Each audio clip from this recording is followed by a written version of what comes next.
The rest of the story.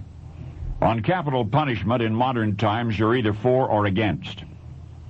200 years ago, if you'd committed a serious crime and were sentenced to death, how you died depended on who you were.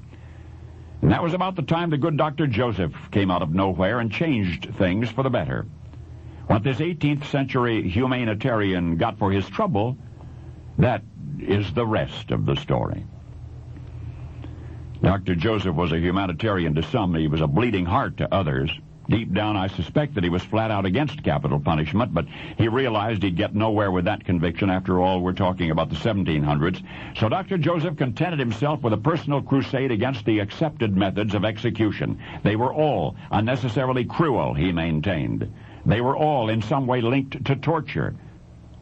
But Dr. Joseph was just one doctor, just one voice. So, in 1789, he managed to get himself elected to the Constituent Assembly. There, at least, he would have something to say about the laws concerning capital punishment. Dr. Joseph began to research the history of execution. He delved into the ancient forgotten books which describe capital punishment through the ages, looking for an answer. He perused the laws of other countries, their customs of dealing with crime. Somewhere there had to be a solution. At last, Dr. Joseph discovered it. And excited over what he had found, the good doctor hurried to the next assembly meeting, a folder bulging with the data he had studied. It appeared that the Italians had already come up with the ideal means of doing away with a prisoner. They called it mannaia. It was an optional execution for those of noble birth. You might say an execution fit for a king. Well, once again, the assemblymen shook their heads. But this time there was no laughter, for what Dr. Joseph had described to them was in fact among the very few absolutely effective, positively painless means of bringing death. So the official word was released. The ancient form of execution, mannaia, was under scrutiny by the Constituent Assembly. Tests were performed on cadavers, analyses were made, and the results were satisfactory. So a vote was taken.